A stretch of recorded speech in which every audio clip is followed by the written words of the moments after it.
Will you join me in prayer for just a moment?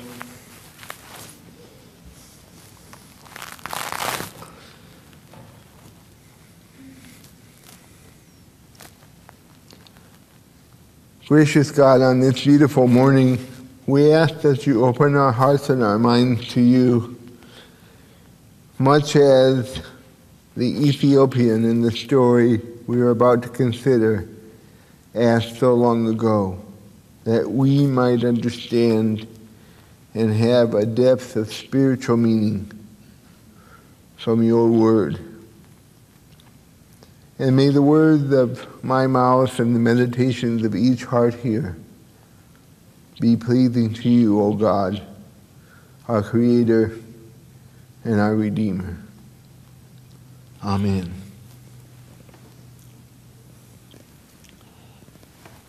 This is kind of a I'm going to sing when the Spirit says sing story.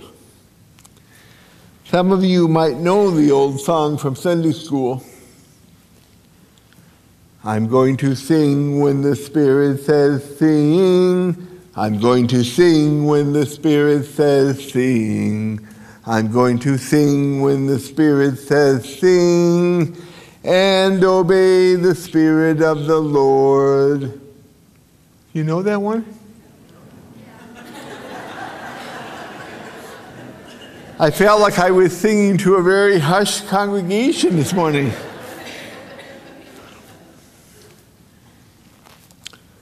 This is this kind of story this morning. Here is Philip, a leader of the early church, out on a deserted wilderness road to Gaza. By all rights, he should probably have been out making converts somewhere, like a major population center of Jerusalem. Philip, a key Christian leader of his generation, could have been spreading the gospel anywhere. But God's Spirit directed him to get up. Remember Easter? Those famous post-resurrection words? There they are again. Get up and be on the road, just as the major powerful servant of the Ethiopian queen, the Candace, is sitting in his beautiful gold-covered chariot on this wild, untamed road. It wasn't long before Philip knew why he was here with the Candace's servant. This man, made beholden to his royal mistress, was a seeker after God, and Philip was there to help the Ethiopian to have a clearer understanding of the ways of God and to bring him closer to God's reach. Philip's story in the book of Acts indicates that he probably was a powerful speaker. At one point, he is given credit for converting a whole city of Samaritans with his gifts of preaching and teaching. But if you look closer, the gifts that Philip was called upon to use to draw the Ethiopian closer to an understanding of God in his life had nothing to do with being a powerful speaker. So then, what do you make of this story? What does it say to us about our own ability and our giftedness to bring people close to God? I would like to give you 4 qualities to think about in your life as you reach out to others with the good news of God's love for what God has created. God's love for the whole of humanity. Along with the words you use, these are the story you tell. The first one. The first quality is vulnerability. In order to reach out to others, one must first of all be vulnerable and receptive. Arrogance and being full of oneself indicates the only person that one can really see is oneself. It's all about me. To be vulnerable before God is to perceive one's own createdness, one's own submission to a higher power.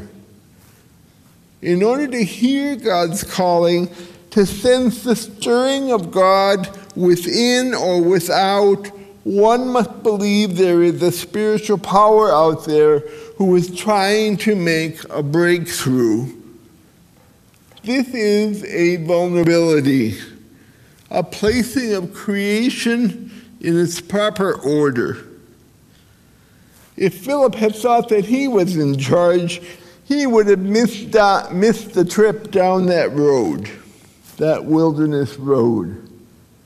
Instead, he stepped into the opulence and power demonstrated by the high official in the royal court of the Candace in order to open up the good news to him.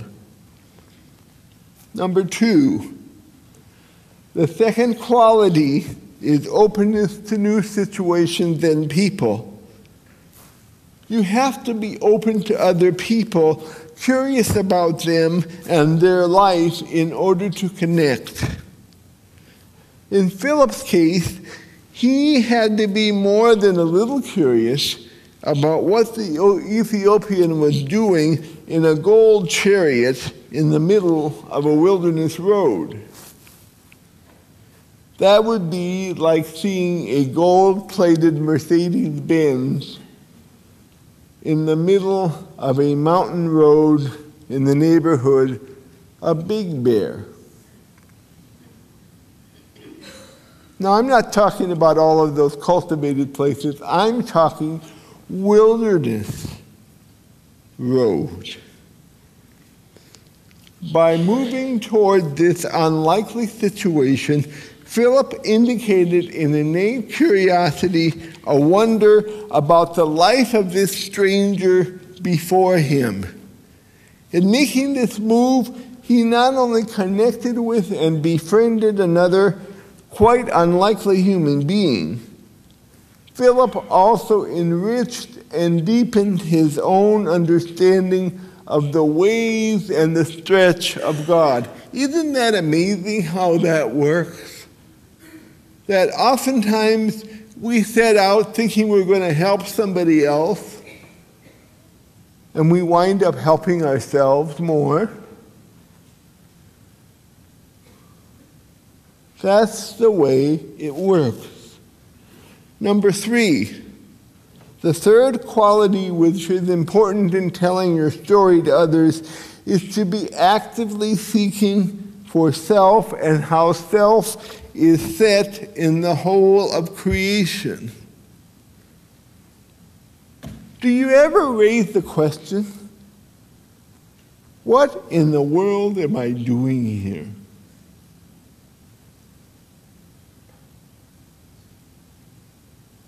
If you don't, maybe you need to ask that question a little more. What's my purpose? What am I supposed to do with my life? And you know, I used to think that was a question for the young, the very young. But I really haven't outgrown it. I figured by the time I reached my I would have some more answers. All I have is more questions. What am I supposed to be about? What does God want me to do with my life? I was with a group of people a few nights back for dinner. And one of the things I said that I think kind of stunned them maybe a little was that when I came to be your intentional interim minister, I fought it all the way. And I don't think this is the big secret. Don't go deluge Doug Greer this morning, who was sitting in the congregation. But he can verify this. Other people can verify this. I turned them down once in that process. And it wasn't until after I was with you for 3 weeks to a month that I stood on the patio doing coffee with you, and something dawned on me internally, and I said, oh, this is why I'm here.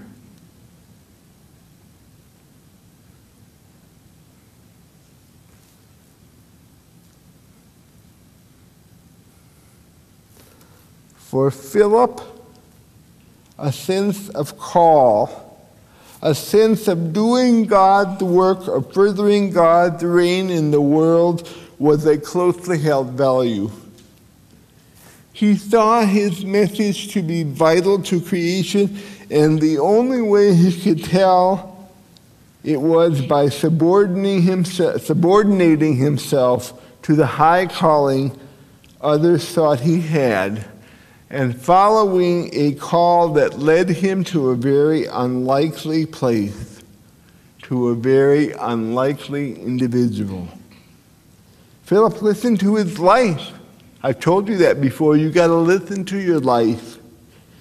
He felt for the beat and the pulse of how God was speaking to his life. And then he went after it, regardless of how unlikely it seemed. This is where the question comes in, you want me to go where and do what? The fourth quality is kindness, compassion. I still see the worn bumper sticker around occasionally, which spoke to me years ago. Practice random acts of kindness and senseless acts of beauty. None of the other three qualities matters much if you don't do them with kindness.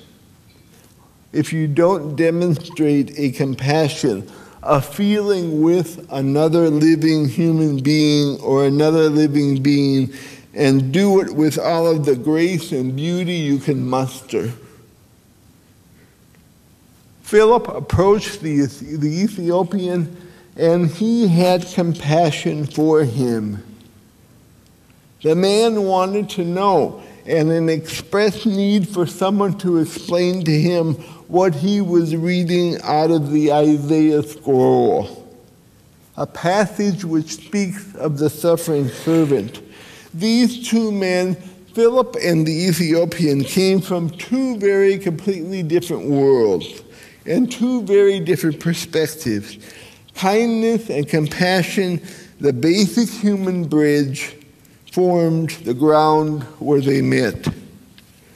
A preaching professor in a seminary was once asked by a student if kindness was the basic prerequisite for every good preacher. Here is the answer the scholar devised. I'm still not sure whether kindness is a prerequisite for preachers, but I guess I do know this. It's hard to be kind to someone you're afraid to touch.